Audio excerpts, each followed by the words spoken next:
Ons weet nou dat die bloed van Jesus Christus ons as God se kinders daar op Golgotha reeds volledig en ewig skoon gewas het van alle sondes. Ons sondes van die verlede, die hede en die toekoms.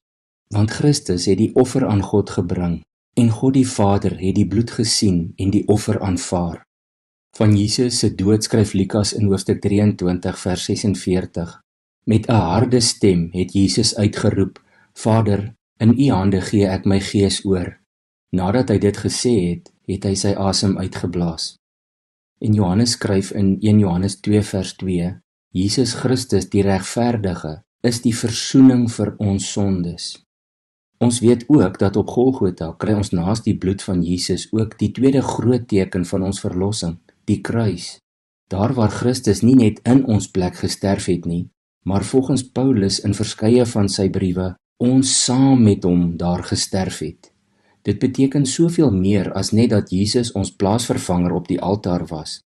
Elke wedergeborene kyk terug na Golgotha en sien met dankbaarheid, ek was self ook op die altaar. Ek het as ware saam met Christus aan die kruis gehang. Nie oor enige iets wat ek gedoen het nie, maar alleenlik deur die allergrootste genade van God, deur die Heilige Gees se werk in ons. Ons het saam met Christus gesterf, sê Paulus, en ons is dus dood vir die sonde. Gister het ons daarvan gelees in Romeine 6 vers 8 tot 11.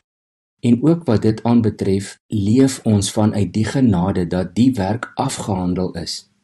In Johannes se beskrywing van Jesus se dood lees ons in Johannes 19 vers 30, toe Jesus die suurwyn geneem het, sê hy, dit is volbring, en hy het sy kop vooroor gebuig en sy gees oorgegee. Jesus Christus het dit gedoen, hy en hy alleen, maar aanvaar tog eens en vir altyd sy woord, dat dit volbring is, afgehandel, voltooid, verlede tyd. Daar is niks onvolledig aan Christus se kruiswerk nie, en dit sal nooit en hoef nooit aangevul te word nie. En ek en jy het maar absoluut geen greintjie van 'n bydrae daartoe nie. Ons ontvang dit bloot in geloof, en daarom gee ons liefde vir God, vandat ons hierdie waarheid snap tot in ewigheid. En dit bring my by die derde groot geloofswaarheid, naamlik die opstanding van Jesus Christus. Die bekende skrywer Watchman Nee skryf die grootste negatief in die heelal is die kruis, want daarmee het God alles uitgewis wat nie van homself was nie, alles wat uit die eerste Adam was. En die grootste positief in die heelal is Christus se opstanding, want daardeur het God alles tot stand gebring vir die nuwe bedeling van die sogenaamde laaste Adam, Jesus Christus. Paulus skryf in 1 Korintiërs 15 vers 45, daar staan immers geskryf, die eerste mens Adam het 'n lewende wese geword. Die laaste Adam het egter 'n lewendmakende gees geword, met die klem op lewendmakende. In Romeine 6 vers 5 staan daar, as ons inderdaad met hom saamgegroei het in 'n dood soos syne, sal ons ook met hom saamgroei in 'n opstanding soos syne.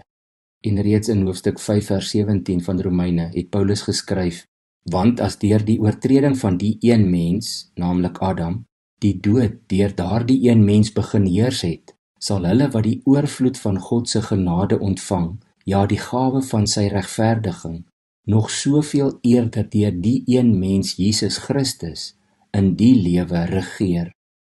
Paulus sê, in Christus deel ons in sy kruisdood.